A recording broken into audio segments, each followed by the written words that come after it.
Okay, this is the next part. We've got a nice little field over here. Quite a big field actually. Right, now we've got farm machinery. Another little display. Loads of things that would have been used on a field like this. So we've got the Gallows plough, not the Gallows pole, for any Deep Purple fans. Right, an unusual plough designed for heavy soils. Gallows refers to the arched wheel frame, which allowed the plough to be moved sideways to adjust the width of the furrow. This one is marked FFCO Ryberg, a town in Norfolk. Well, it's probably Ryborough, isn't it? Anyway, that's the plough. Right, I've got another one. Horse plough. Let's get a better view of it here. Right. So this is 19th century as well. A standard design of horse plough made by J. Davis and Sons of Hemel Hempstead. Interesting. The Boxmoor Ironworks existed between 1841 and 1949. It occupied a large rectangular plot from the Marlows down to the River Gade, roughly where Bank Court stands today. But that's not Boxmoor, is it? Oh well, where Bank Court is, used to be the ironworks. That's interesting. Right, this bit here, I've actually seen something similar working on the back of a tractor when I was a kid. We used to do potato picking to earn a few quid. Right, so potato spinner. Early 20th century, Blackstone's #1 digger is used to dig potatoes. The curved blade pulled the potatoes out of the ground and the spinning tines then threw them to one side ready for collection. Made by Blackstone of Stamford.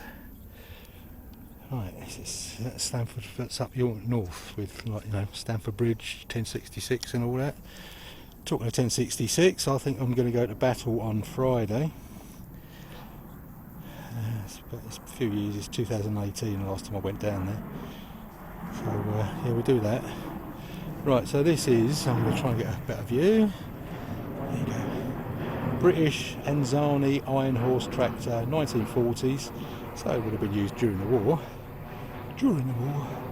The Iron Horse is a garden tractor for use in market gardens and smallholdings.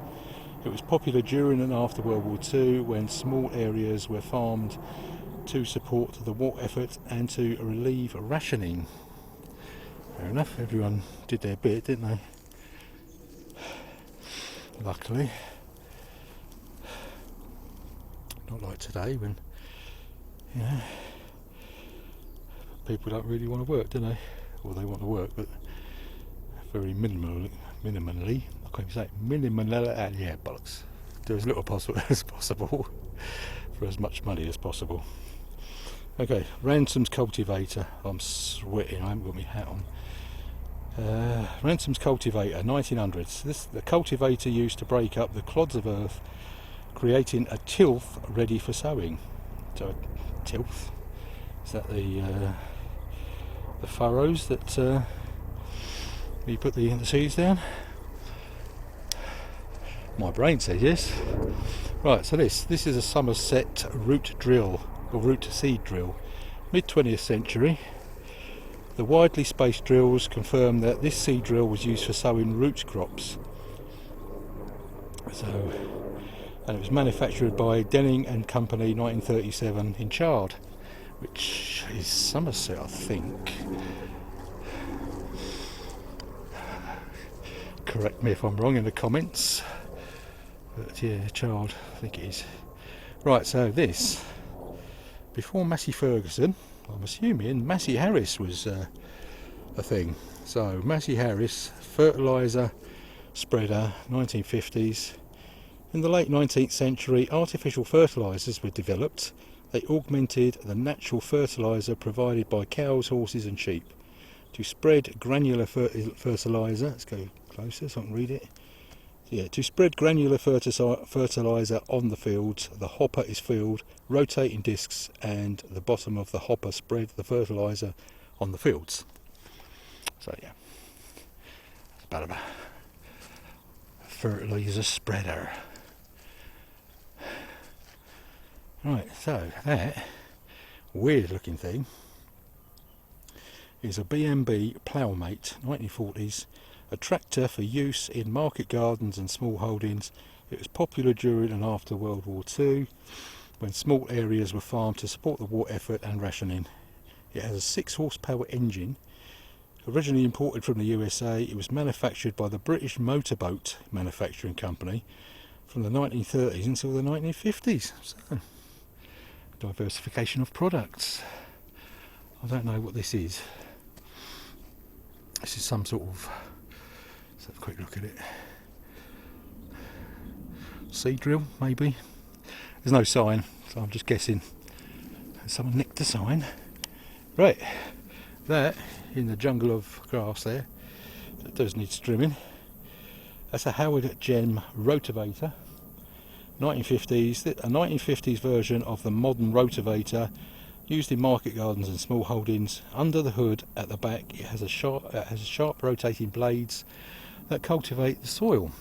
So a bit at the back, all white at the front. Right, now people of Beechfield know all about this sort of thing. This is a muck spreader. We used to smell it quite, the smell was quite strong, quite nice actually.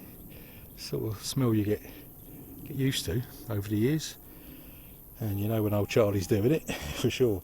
So this is a muck spreader, 1950s, used to distribute cow manure around fields. The bars on the floor move slowly backwards, pushing the muck into the rotating Archimedes screw.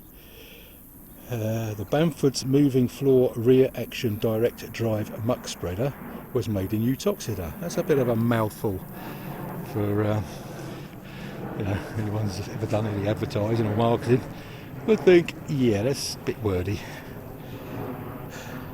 I'd probably just call it a Max or something these days. Anyway, that's a water tender.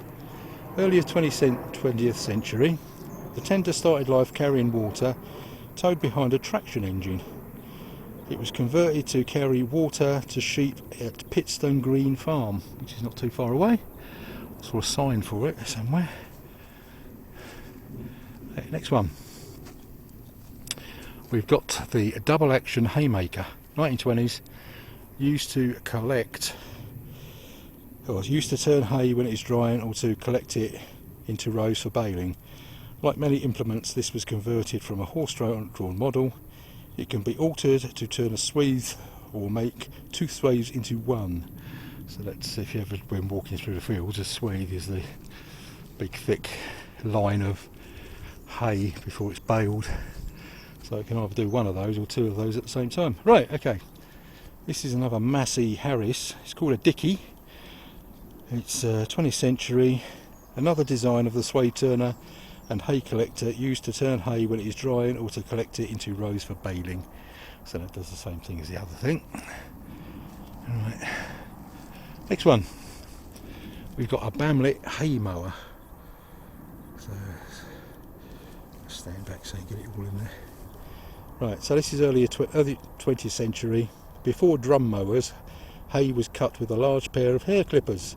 This example was originally an elegant horse-drawn mower with beautiful yellow markings, but the long shaft has been removed and replaced with a crude RSJ to allow it to be moved with a tractor. Okay, so you've got the RSJ at the back, so makes sense. Yeah, they look evil, don't they? These claw things, spikes. Talking of spikes, this here, I'll get it in there. This is a finger wheel hay rake, 1950s, used to turn hay when it is drying or to collect it into rows for baling. Wheels can be mounted in pairs for swathe turning or brought into line for side delivery raking. This rake was used at College Lake until 2012. It was manufactured by R.A. Lister. So yeah, so that's even more local, isn't it? If it was used up here. Right, 3 more bits to go. Right, this here, this is a horse rake. Also called a dump rake. When hay was cut and turned by hand, a dump rake was used to move the